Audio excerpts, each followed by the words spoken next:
Lately, I've been thinking about shadow boxing in self-defense classes. Typically what I've seen is more of a kind of sport combative style of shadow boxing. More feints, maybe head movement, blocks, so on and so forth. A lot of round kicks, more sport style strikes. Now, there's nothing wrong with that. I think there are more similarities between sport combatives and self-defense than there are differences. That's another topic. But so there's nothing wrong with sport style shadow boxing in self-defense classes. I think that's really good.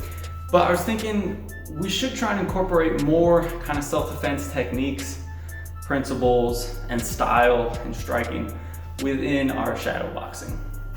Now, shadow boxing is particularly important in self-defense, mainly because we don't do shadow boxing enough in self-defense. We don't have a lot of time to shadow box because we have a whole lot of content that we have to cover. So typically we'll shadow box for maybe like 5 minutes, and sometimes we just don't even shadow box at all. However, this doesn't mean that shadow boxing isn't important still. Really, the majority of shadow boxing, if you're a self-defense student, to me should be happening outside of class in your free time. The reason I've been able to progress over time and get better is just consistency and sort of an obsession, right? When I wasn't in class, I was practicing or shadow boxing essentially at home all the time.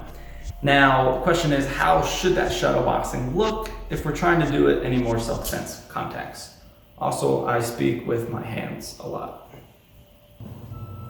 So when we think about self-defense shadow boxing, there's two main things. Number one is going to be self-defense oriented movement and striking, and number two is going to be pacing. So number one, movement and striking. When we think about movement and self-defense, we're typically thinking forward pressure. We're trying to amp up the intensity and the aggression and the violence. And when we think about self-defense striking, we're talking big, heavy shots. So shots that cause a lot of damage. Straight punches, elbows, knees, push kicks, groin kicks, hammer fist.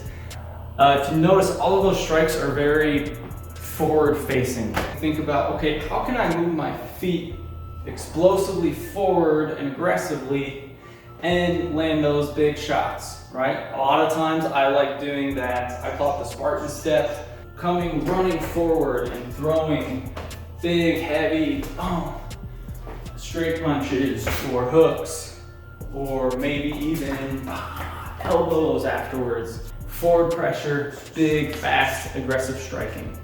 If we're thinking about a defense, think about being caught off guard. This happens all the time in self-defense scenarios. We get caught off guard. A lot of times we're working from the drop. So think about getting caught off guard, and naturally a lot of times we do our shell defense. So think about doing that shell defense and then explosively going into your combo. So essentially what we're doing is, instead of shadow boxing like we're feeling out our opponent during a tournament or a match, or doing a lot of feinting, we're thinking about defending if we need to, and then forward aggression. There's a big difference there. Practice self-defense, other self-defense techniques within your shadow boxing. So you could shadow doing your knife defense, or maybe even gun defense, and what you could do after that. Obviously that's something you would never do in any of your sport combative class. So if your end goal is self-defense, think about practicing those self-defense specific techniques in your shadow boxing as well. The second thing was pacing. Now, as I just poorly demonstrated, a lot of times we tend to go too fast with our shadow boxing. It's okay to go slow, especially as you start working these things out in your mind. Feel free to take your time. Slow is smooth, smooth is fast, as you've probably heard before. We don't always have to be snarling every time we're in a self-defense class. Take your time, work your way through these combos and these movements. Speed will come naturally over time. Now, last thing you can do if you really want to amp up your shadow boxing is throw on this bad boy. go ahead and invest in a good weight vest. Not only are these great for calisthenic exercises, as you know I love, but they're also great for shadow boxing and just your overall cardio and strength and balance. It's gonna make you go slower a little bit. Think a little bit more about your movements. It's a little bit harder to keep your balance on certain strikes when you have the weight vest. You're gonna feel when you're way too off balance. Not only that, but when it comes to the real deal, when maybe you really do have to fight, or just when you go to the gym and you're in your sparring sessions, which you should be sparring in self-defense classes, you're gonna feel so much lighter and faster if you've been training with this thing in your off time, and then you go into class and you don't have it, you're gonna be flying through, guys. Feel free to throw in your gloves as well.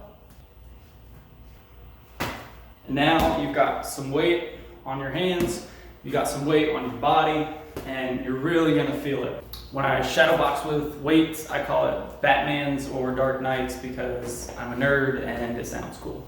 You should be doing like 5 3-minute rounds or 3 5-minute rounds of shadow boxing. If you can't do that, that is an issue. Okay, cardio is extremely important, obviously in sport combatives, but just as much so in self-defense.